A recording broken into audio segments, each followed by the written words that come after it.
Manipulators are very good at finding other ways around to get their power and control that they want. Abusers will use coercion and threats in a lot of different circumstances. They do it in the home, they do it over the phone, they can even do it from jail.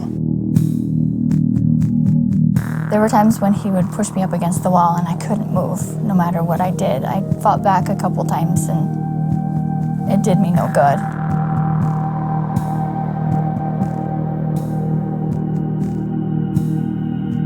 Only the victim can really understand when they're being coerced to do something that they don't want to do or that they know they shouldn't do. The abuser, being familiar with the situation, is better able to coerce the victim into doing something they want versus what the victim wants. The victim needs to be able to express that to law enforcement for us to understand their situation. In regards to intimidation, there was one time that we were fighting and it had gotten to the point where he took our wedding pictures off the wall and had ripped them up and threw them on the ground. He took the picture of me, of the half of it, and said, "This is your piece," and just threw it on the ground. There was a lot of different scare tactics like that. At the very end, when I told him that I was done, he actually pulled a knife on himself and said that he was going to cut his own wrist. He was just very, very, very angry. My ex-husband was very emotionally abusive to me. He was constantly calling me names. My day would go kind of like, go to work 8 hours, come home. I'd have like a 2-hour span to have the house completely cleaned, dinner cooked. When he still would get home, it was always, "Why isn't this done? You're stupid, you're this, you're..." All the names in the book. We were good, we were happy, and then out of the blue, he would just come out of the room and just start letting me have it. He would just go through these bits of rages and just yell at me, and I had no idea why. And I thought that I was the cause. I thought I had done something wrong. He isolated me slowly over time. He would always tell me that he just wanted it to be us. Nobody else. We didn't need anybody else. We didn't need my family. We didn't need anybody else. Just who he wanted in our life. When an abuser isolates their victim, the abuser is emotionally involved to the point where if they can't have the victim, no one can. And we have seen that mentality escalate to very, very dangerous situations. The gaslighting of like, "You're crazy, that didn't happen. We never talked about that. You never said that. I never said that." I think that it does make people feel crazy, that it makes them feel like, am I really experiencing what I'm experiencing? And in my own situation, it was so frustrating because I felt like, no, like that did happen. That's what I said, that's what he said. Him denying it was just like, why? Like, why are you lying to me? Abusers can use children to exert control over the victims. They will make up or bring up history that is either irrelevant or false against the victim to try and make their case stronger to gain control over the children. They will threaten to take them out of state. They will threaten to make sure that the victims never see them again. They will lie to the kids about the victim, that they are doing or acting or going crazy. They will tell the kids a lot of things to make sure that the kids are on the abuser's side. Male privilege is evident in their behaviors. They provide for the home, they provide for the family, they provide the cell phones, and the abusers will tell the victims everything that the victims have or that belong to the victim are actually the abusers because the abuser earns all the money. The abusers will typically also take the cell phones away, turn off the cell phones. They want to see what's on the cell phones. Abusers can exert a lot of power over victims when they control the finances. The abuser will take control over all the bank accounts. They will change bank accounts. They will cancel debit cards, cancel credit cards, so that the victim has nothing to use to get out of the situation or to change their circumstances.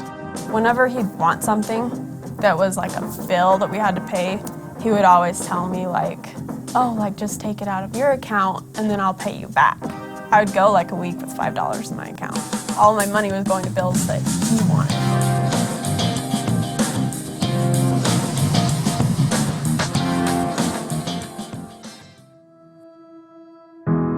Domestic violence is something that impacts every aspect of our communities. We have learned that there are many people who are looking for answers on how to cope with domestic violence, but they are hesitant to come to a public meeting or a public forum. As we have looked at solutions, we decided that an effective option would be to partner with Utah Valley University to create a series of videos that people could watch in the privacy of their own homes to learn about domestic violence and the resources that are available. One thing that has stood out as we have reviewed these types of cases is that communication is a key to a successful outcome. If you are in a domestic violence situation, we encourage you to reach out to your local law enforcement agency, victim advocate, or other professional resource for help and assistance. We are not concerned if you have a prior arrest history, substance abuse problem, or other concern. You do not deserve to be a victim of domestic violence, and we are here to help.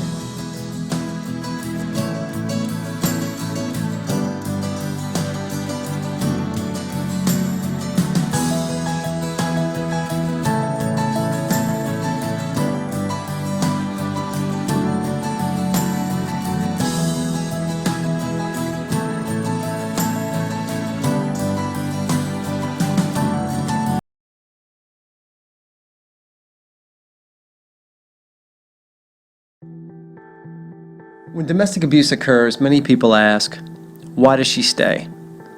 Others, they ask a different question. Why did you do it? Ooh.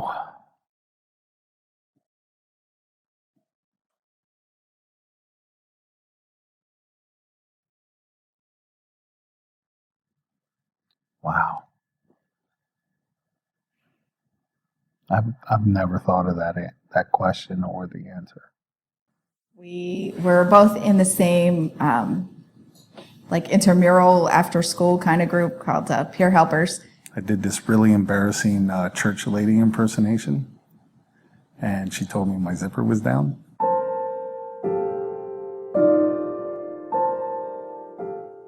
I was jealous. I didn't like her hanging out with certain people or talking to guys.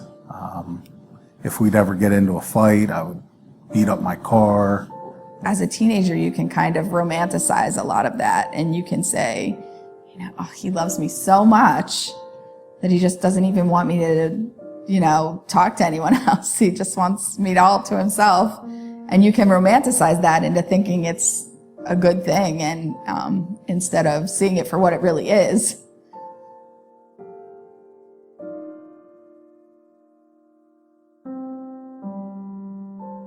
I would call her names. He called me a bitch every day. Several times a day. For years. And I punched the wall right beside her head. The implied message when he hits a wall is, this could be you. That whole thing of wait till your dad gets home if they did something wrong meant something in our family that was very different. It meant they would be terrorized. She had a job, a third shift job, and I wouldn't come home and take care of the kids. I'd make her do it after working all night and not getting any sleep. No one knew. No one had a clue that I was like this at home. I was the nice guy next door kind of thing. Which then when he calls you crazy and tells you you're crazy and depressed, you begin to think, you know what, maybe I am doing something wrong because he is so nice to everyone else. What must I be doing to make him act that way? How horrible must I be for him to be like that? Several times through the years, I tried to get a job and hide some money so that I could get out. Except he always managed to know how much money I should be bringing home and managed to find ways to spend it before I ever got a chance to hide any of it. And that feeling of not having anywhere to go, except to be a burden on others is really, it weighs you down a lot, makes it really difficult to leave. We were at a point in our relationship where I was just done. And we'd been arguing, and I could just tell by the way she came in the bedroom that something wasn't right. And I asked her if she wanted a divorce. Yeah. He says, "You want a divorce?" I said, "Yeah, I do." For the next half hour, I started to interrogate her and scream at her. He accused me of cheating on him. Who is he? What's his name? And accused her of having sex with a woman. Maybe it wasn't, maybe she wasn't into me anymore. It was a woman. There doesn't have to be someone else for me not to want to be with you. And as she got up to leave, I, in one step, went from here to about that chair and put my fist through the bedroom door. And picked me up off the floor and threw me onto the bed. Not just pushed her, I literally airborne threw her on the bed. And he's yelling at me and I'm crying and I'm trying to get away and I can't. And he gets on top of me and says, maybe I'm not fucking you right. Maybe I'll do it right now. And acted like I was going to rape her. And he didn't. Somehow I got out from under him. I don't even know how I did. And I ran downstairs. I just got away from him as much as I could. So after a few days and we actually were together, I said, "Listen, I really think you're depressed. I really think you're bipolar or something. You need to go and get some help." And I didn't really believe him, but I thought, fine. He's probably right. I'm dealing with all of this stuff. I think I probably am depressed. She sat down with a woman who probably talked to her for less than 5 minutes and realized I was the one that was being abusive. This is not your problem. This is him, and I know this place, and he should go there. April comes home, and she says to me, "You know what? It's not me. It's you. If you want to save this marriage, you go." "Here's the number for Advance. This woman says you need to go there." He was trying really hard to discredit her so that he wouldn't have to call.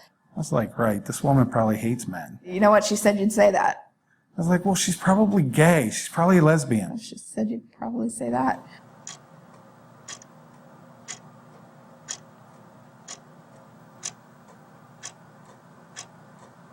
What really brought me to Advance was to have them agree with me that April was crazy. I told him I was trying to fix the relationship because I wanted him to get help.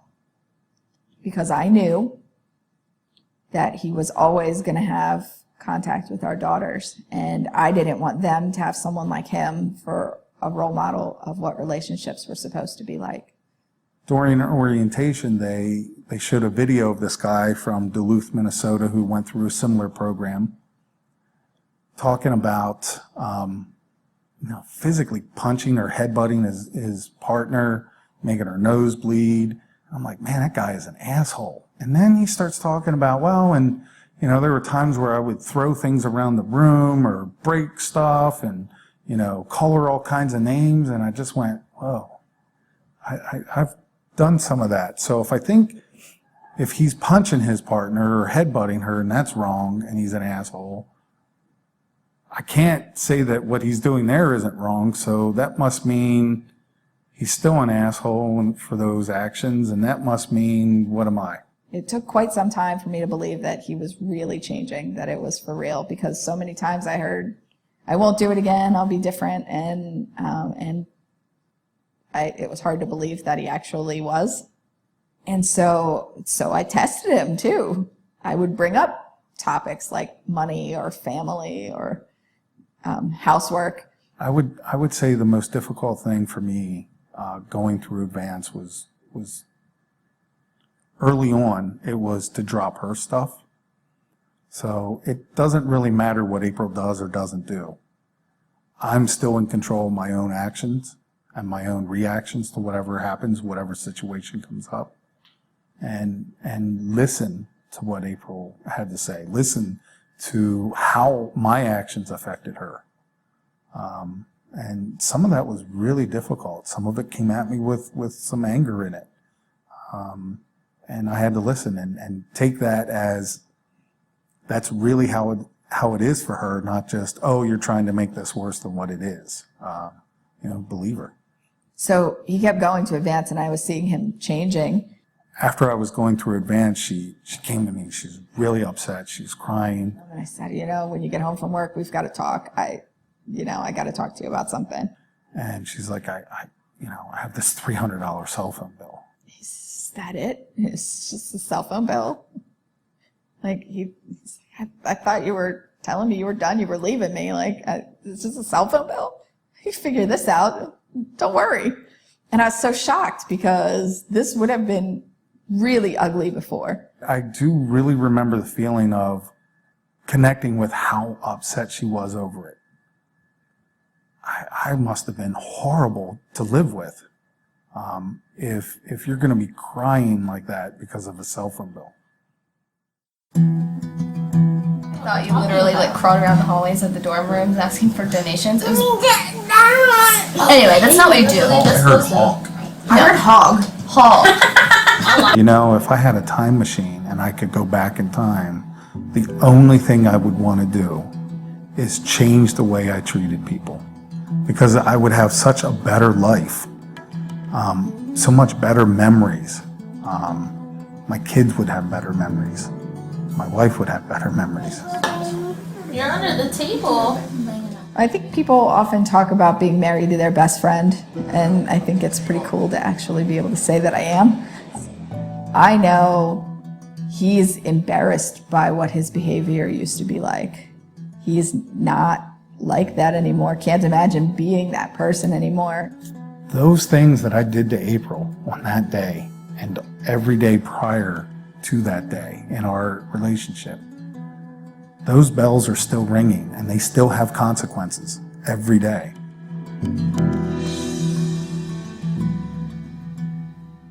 Why did I do it? No one said that's not how you behave. That's not okay. No one I respected. April would say, don't do that again. And I'd do my few weeks or a couple of days of trying to straighten out. But because I didn't have somebody saying, hey, no, that's not how you should be in a relationship. That's not how you should treat somebody else that you say you care about.